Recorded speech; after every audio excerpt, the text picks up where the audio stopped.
आज फिर से मैं इतिहास का दूसरा वीडियो लेकर आपके सामने हाजिर हूँ और आज का जो टॉपिक होगा वो है पाषाण काल। तो जैसा कि मैंने अपने पहले वीडियो में बताया था कि स्रोतों के आधार पर इतिहास को जो 3 भागों में बांटा गया है, इसमें एक प्रागैतिहासिक काल, दूसरा आद्य ऐतिहासिक काल और तीसरा ऐतिहासिक काल।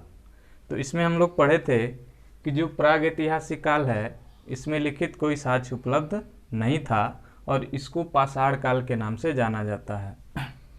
और दूसरा है आद्य ऐतिहासिक काल।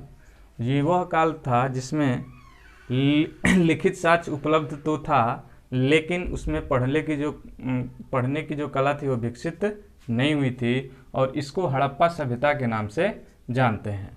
और तीसरा जो है वो है ऐतिहासिक काल।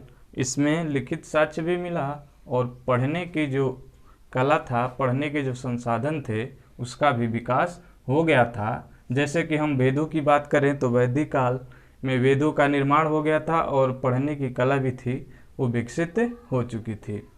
तो हम लोग इसी क्रम में पढ़ेंगे कि सबसे पहले जो प्रागैतिहासिक काल, जिसको पाषाण काल के नाम से जानते हैं, उसके बारे में अध्ययन करेंगे। तो पाषाण काल को सबसे पहले अध्ययन का काम रॉबर्ट ब्रूसफुट का नाम आता है और इनके अध्ययन से ही आगे की जो पाषाण काल में जो विभिन्न तरह के खोज हुए, विभिन्न तरह का अध्ययन हुआ है, इन्हीं के कारण संभव हो पाया था। अब हम लोग पढ़ेंगे पाषाण काल के बारे में। जैसा कि पाषाण काल को 3 भागों में बांटा गया है। पहला पूरा पाषाण काल, दूसरा मध्य पाषाण काल और तीसरा नव पाषाण काल।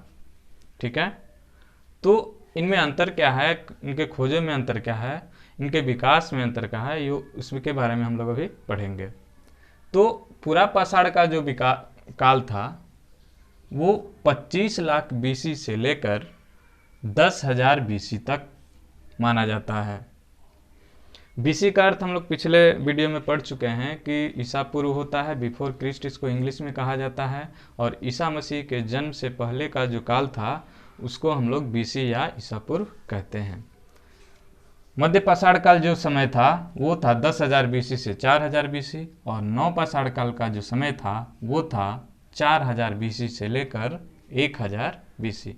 एक बार और, पूरा पाषाण काल 25 लाख बीसी से 10,000 बीसी, मध्य पाषाण काल जो था 10,000 बीसी से लेकर 4,000 बीसी, और नव पाषाण काल जो था 4,000 बीसी से लेकर 1,000 बीसी।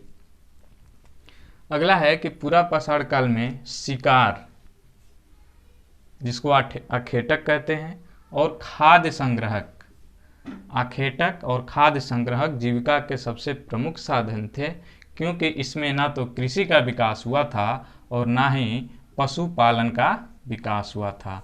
इसमें कृषि और पशुपालन का विकास नहीं हुआ था। लेकिन मध्य पाषाण काल में जब आए तो इसमें आखेटक का विकास तो था ही, खाद्य संग्रहक तो लोग थे ही, और साथ ही साथ इसमें पशुपालन का शुरुआत भी हुआ। और इसका जो साक्ष्य मिलता है वो राजस्थान के बागौर एक स्थान है वहाँ से, और एमपी में एक जगह है आदमगढ़, वहाँ से पशुपालन के साक्ष्य मिले हैं, जिनसे ये भी पता लगाया गया कि उस समय लोग पशुओं का प्रयोग करते थे, और जानवरों के रूप में जो सबसे पहला जानवर था जिसका वो लोग प्रयोग किए वह था कुत्ता।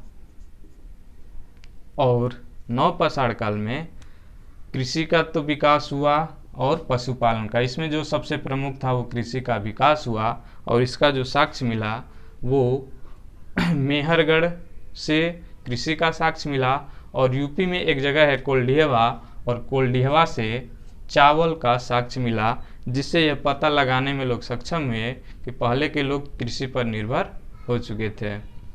अब हम लोग आगे चलते हैं। इसमें आग की खोज हो चुकी थी पूरा पाषाण काल में। ध्यान रखिएगा, पूरा पाषाण में आग की खोज हो चुकी थी लेकिन प्रयोग नहीं हुआ था, और मध्य पाषाण काल में आग का प्रयोग शुरू हो गया। नव पाषाण काल युग में पहिया का खोज हुआ, जो नव पाषाण काल के बाद एक युग में क्रांति लेकर आया विकास के रूप में। और साथ ही साथ आगे चलते हैं कि पूरा पाषाण काल में पत्थरों के औजार, हड्डियों के निर्मित औजारों का प्रयोग होता था। पाषाण काल, मध्य पाषाण काल में माइक्रोलिथ और सूक्ष्म पत्थर के औजारों का प्रयोग होने लगा। छोटे छोटे पत्थरों के औजार बनते थे।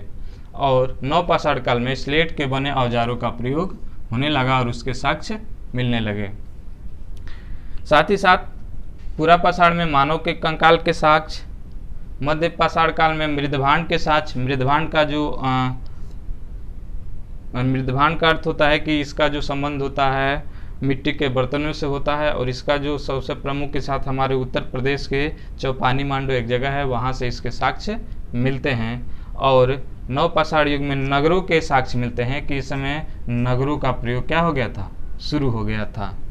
तो इस तरह ये क्रम था जिससे ये पता चलता है कि किस साल में विकास का क्या क्रम था और क्या क्या किस काल में विकास हुआ, कितना विकास हुआ, किस प्रकार के औजारों का प्रयोग करते थे, किस प्रकार के जानवरों का प्रयोग करते थे।